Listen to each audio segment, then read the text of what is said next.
I will say, I think that it's Duke Houston for me because of where these teams stand on each end of the floor. Yep. And then for Houston, they do have this is their best shot making team that Yeah, he's had.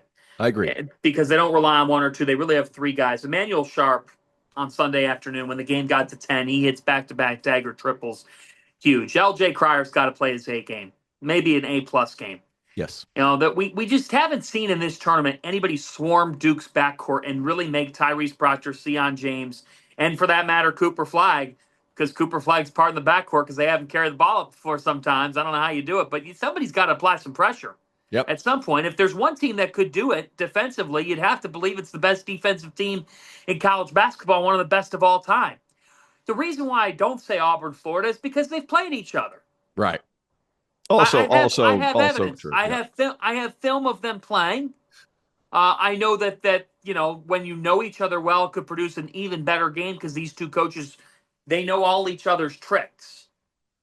But if the Auburn that showed up this past weekend shows up to San Antonio, Auburn's beating Florida, and Auburn can win the national championship because that team is damn good. Not just the reason why Auburn lost 3 of 4. Everyone's like, oh, they've started to miss shots. Yeah, but then they were letting that define how they guarded. And at some Right. point, you're going to Good let your point. guard down. You started 27-2. You're gonna go ahead, skip a beat. I'm not saying it's a good thing to take a loss, but like I thought it was. It allowed them to get back in the lab and refocus. It's Duke Houston for me. I want to see if Kelvin can impose his style on the most efficient offense in America. I want to see if Roberts and Francis can get on the glass and give a freshman under the bright lights, Kamamala watch some real fits and some real problems. But if Duke shows up defensively, the way they showed up against Alabama, Duke is winning this basketball game. But it's Duke Houston because of my curiosity factor of outstanding defense, outstanding offense. Let's play. So I think Duke Houston is the one that I'm looking forward to the most. And I think that there's the most intrigue in how this matchup is going to happen for two reasons.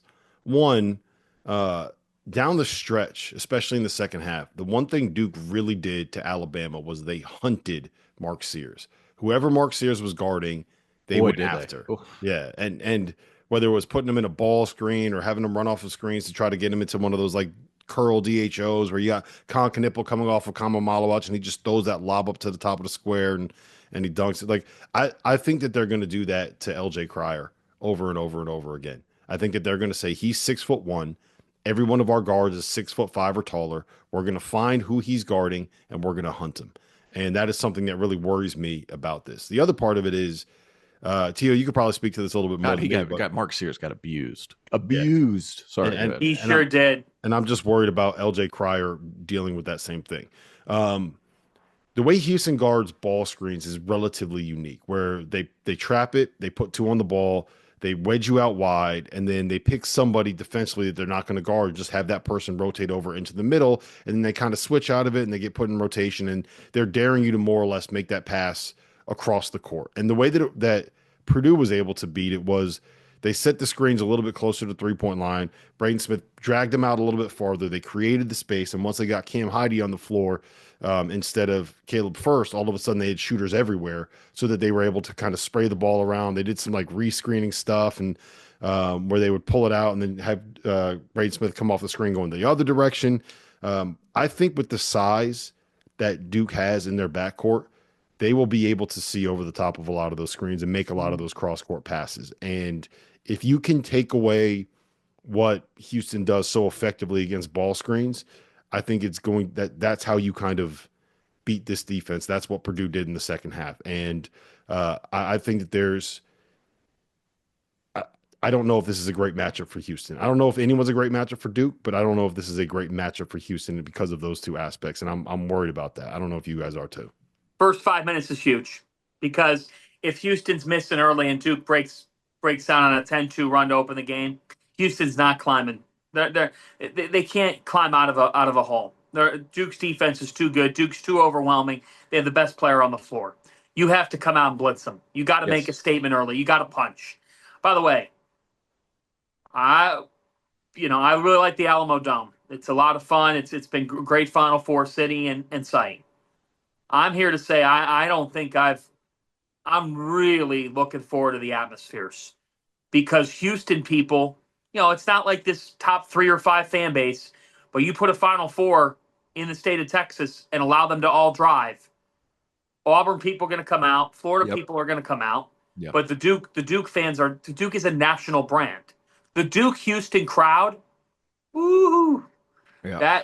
That's why the early goings are so big because right now Duke's got that UConn like effect where all of a sudden, like in the Elite Eight last year in Boston, okay, Shannon and Domask and they're making some shots early. You're like, all right, got competitive.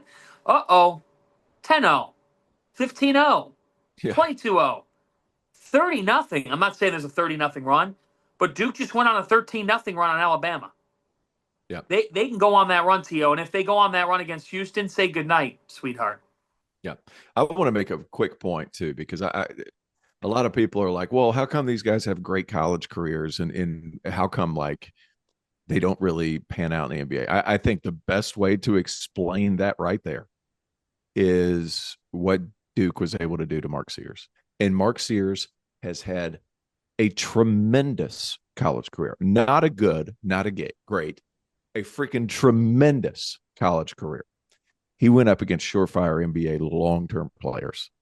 That's the difference, is the size, the skill is still there.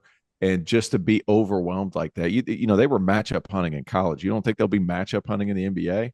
You know what they do in the NBA? They just set a screen and then they force the switch and then everybody get on the other side of the freaking floor.